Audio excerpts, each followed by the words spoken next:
बिस्मिल्लाहिर्रहमानिर्रहीम। अस्सलाम वालेकुम। कैसे हैं आप सब? उम्मीद है सब खैरियत से होंगे।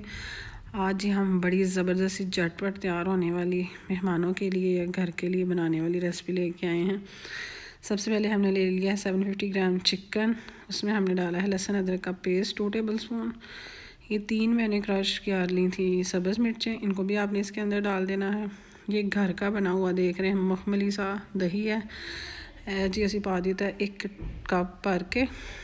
तो बस जी हुण असी इनू पाना है 1/2 टेबल स्पून नमक, 2 टेबल स्पून असी पा दिता जी ये लैमन जूस। तो ज़बरदस्त जी है साडा मिक्सचर तैयार हो गया। तो जो तुसां खाना है तो तुसीं उंगलियां चटदे रह जाना कि कितना मज़ेदार जिहा साडा चिकन तैयार होया। लैमन पेपर चिकन मेरा नाम है जी, बहुत ज़बरदस्त बनता है तो झटपट तैयार हो जाता है। आयल ले लेना 1 कप।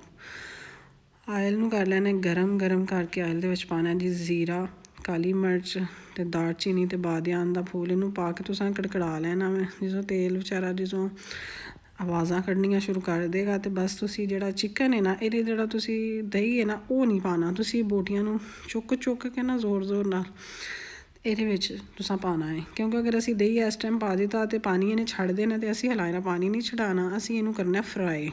चिकन का जिहड़ा कच्चा पानी वो खत्म हो जाए तो जिहड़ा तुहानूं रेस्टोरेंट लैमन पेपर ते चिकन हांडी मिलदी है ना, बिल्कुल जी तुहानूं लगेगा तुसी ओही खा रहे हो। तो घर दे तुसी मॉल दे विच ते सस्ते जे तुहाड़ी ये रेसिपी तैयार हो जानी। सारियां बोटियां कढ़ के तुसी उन्हां नूं आयल दे विच कर लेना है फ्राई।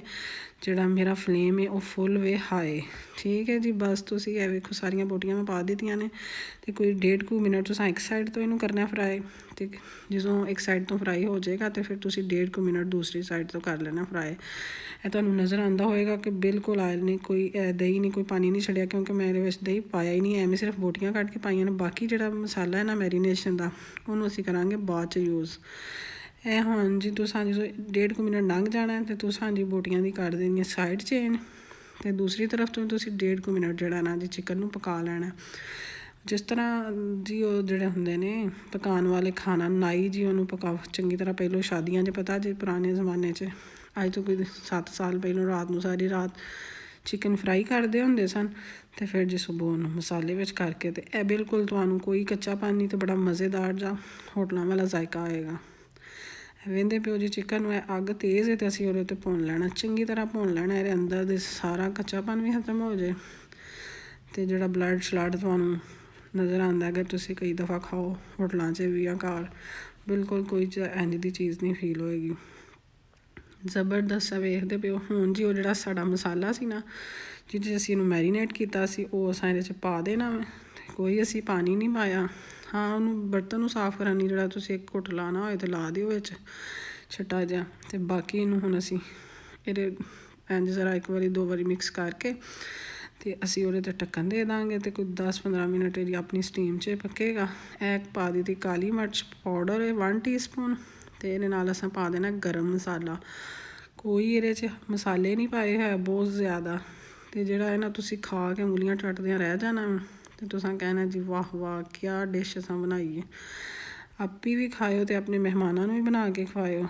तो ज़बरदस्त जी मज़ेदार जी हांडी है वेखो तुहानूं कहा 10 मिनट बाद यह रेडी हो गया, तुहानूं नज़र आ रहा। हुण इहदे च अगर तुसी चाहो तुसी तुहानूं ऐ वे कि ज़रा थोड़ी जी इहदे च ग्रेवी जी होए कि जिहदे नाल असीं नान या रोटी कुछ खा सकीए। तो आधा कू कप पानी पाओ तो उन्होंने उबाले आ जान 2-3 इस तरह तेज़ अग ते करना, क्योंकि चिकन तो साडा गल चुका है। 1 टेबल स्पून तुसी लैना है कॉर्नफ्लोर का, उन्होंने तुस थोड़ा जिहा पानी च मिक्स कर लेना। तो तुसी उन्हें ग्रेवी च पा के ते हिला देना। ए जी साडा गर्मा गर्म चिकन हो गया तैयार। लैमन लिया और तुसां स्लाइस ले तो वो तुसां पा देने ने। ए बिल्कुल एंड ते पाने अगर असां इन्होंने पहलों पा दिता तो ये जी हांडी नूं कर देंगे कौड़ा। तो असां कौड़ी नहीं करनी, असीं मज़ेदार करनी।